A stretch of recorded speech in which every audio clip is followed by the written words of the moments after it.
Dalam nama Bapa dan Putra dan Roh Kudus. Amin.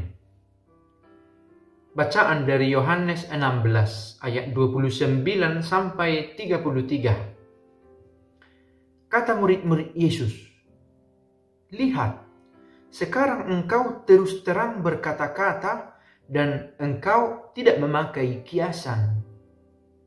Sekarang kami tahu bahwa engkau mengetahui segala sesuatu dan tidak perlu orang bertanya kepadamu.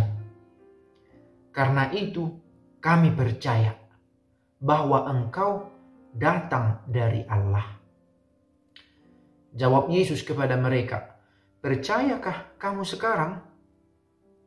Lihat, saatnya datang, bahkan sudah datang, bahwa kamu dicerai-beraikan masing-masing ke tempatnya sendiri, dan kamu meninggalkan aku seorang diri. Namun, aku tidak seorang diri, sebab Bapa menyertai aku. Semuanya itu kukatakan kepadamu supaya kamu beroleh damai sejahtera dalam aku. Dalam dunia kamu menderita penganiayaan. Tetapi kuatkanlah hatimu, aku telah mengalahkan dunia." Bapak, Ibu, saudara-saudari sekalian, dimanapun berada, semoga ditemui oleh video ini dalam keadaan sehat. Bila pun tidak bergembira kali, bila pun tidak sangat bergembira, sekurang-kurangnya dalam hati yang bukan kurang sih, dalam hati, suasana hati yang tenang.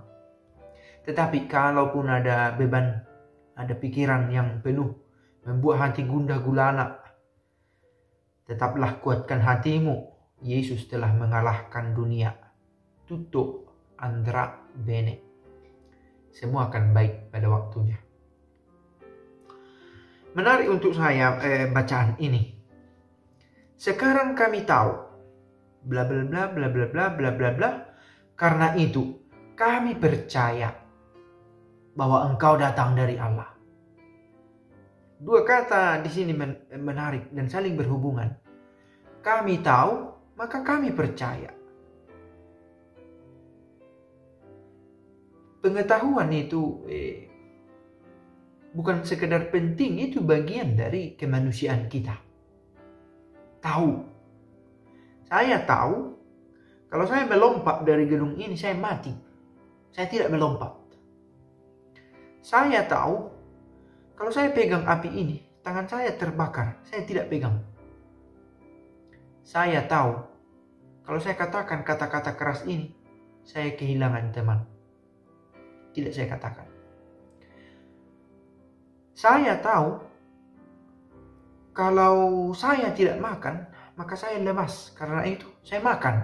Karena saya tahu kalau saya makan, saya menjaga kemungkinan bahwa saya tidak lemas. Karena ada juga orang sudah makan tetap lemas. Tapi yang pasti kalau dia tidak makan, lemas. Maka saya memilih makan untuk mengecilkan kemungkinan saya lemas. Atau membesarkan kemungkinan saya bertahan hidup. Karena sekali lagi ada juga orang yang makan terus, tapi tidak cukup hanya sekedar makan. Toh dibutuhkan faktor lain untuk tetap bertahan hidup. Nah, begitu juga sebenarnya tentang iman itu. Kita tahu maka kita percaya, tetapi tidak cukup karena tahu. Tetapi dari pihak yang kita ketahui, Yesus itu, toh ada sesuatu yang di luar kendali kita. Apa itu? Bahwa ia tidak seorang diri, ia senantiasa bersama Bapa, ia telah mengalahkan dunia. Maka kita punya harapan. Ada sesuatu di seberang sana yang membuat kita yakin akan apa yang kita tahu. Nah, penting pengetahuan kalau begitu. Maka supaya semakin beriman, bisa juga menambahi pengetahuan akan Allah. Tetapi menarik juga di sini. Karena itu kami percaya bahwa engkau datang dari Allah.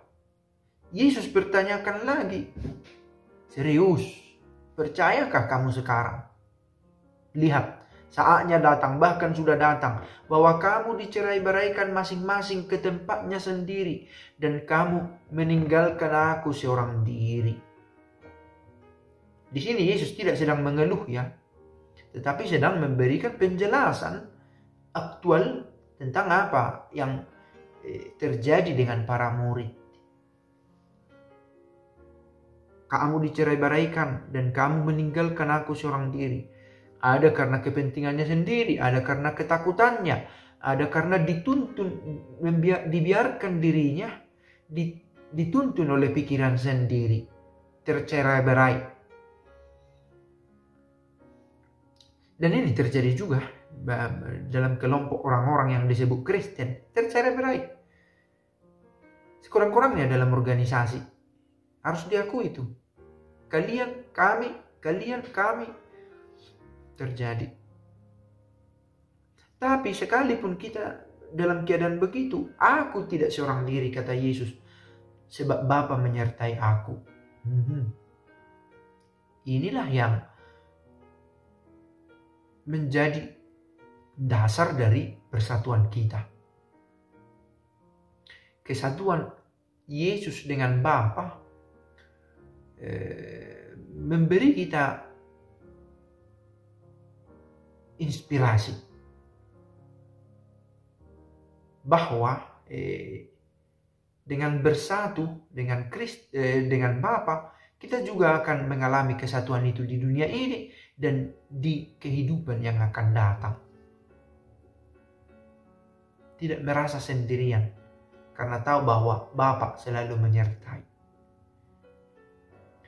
Semuanya itu kukatakan kepadamu supaya kamu beroleh damai sejahtera dalam aku. Damai sejahtera dalam aku. Dalam dunia kamu menderita penganiayaan. Nah, ini juga menurut saya perlu dicerna. Karena seringkali mendengar kalimat ini, dalam dunia kamu menderita penganiayaan, seolah-olah kita ini selalu victim dari kejahatan dunia. Entah siapa dunia ini.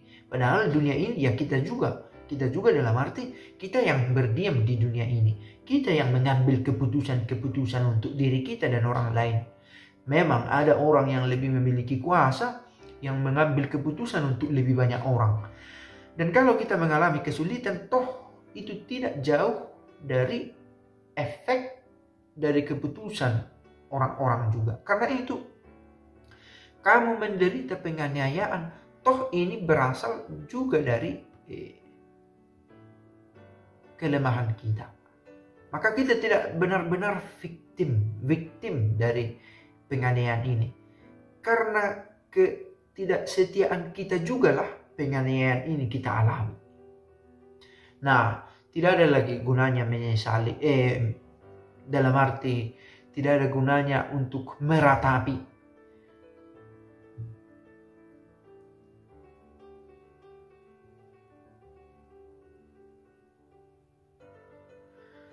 Tetapi amat istimewa bahwa Yesus berkata,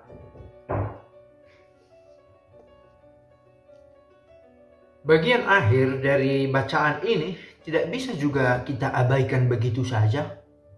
Dalam dunia kamu menderita penganiayaan, tetapi kuatkanlah hatimu. Aku telah mengalahkan dunia. Nah, tadi kita sudah mengatakan bahwa ada penderitaan karena penganiayaan. Mengapa ada penganiayaan ini? Karena ada orang yang membenci akan karya Yesus. Mengapa ada orang kebencian ini? Karena kesalahan, karena dosa juga dari leluhur, dari pendahulu. Tetapi sekalipun itu terjadi, ada pengampunan, ada harapan yang Yesus senantiasa beri kepada kita. Kuatkan hatimu. Kan tadi sudah kita dengar juga, kamu waktu saya kesulitan, kamu meninggalkan aku, kamu tercerai-berai pergi ke tempat masing-masing, ke tempat sendirian saya. Tetapi kuatkan hatimu, katanya. Betapa terang di sini kemurahan hati Bapa, kemurahan hati Bapa yang tampak.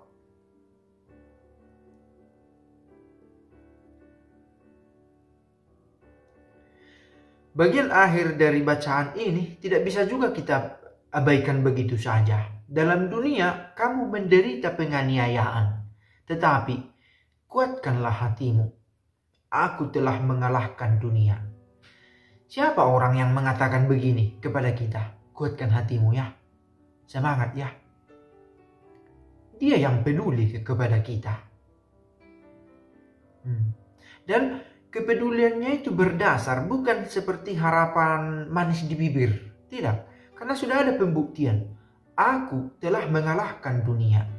Itu satu. Yang kedua, sudah jelas-jelas tadi dikatakannya, kamu pergi ke tempatmu masing-masing. Aku kamu tinggalkan sendirian. Tetapi dia masih meneguhkan dengan berkata, kuatkan hatimu. Ini misericordia, belas kasihan yang ditunjukkan oleh Yesus.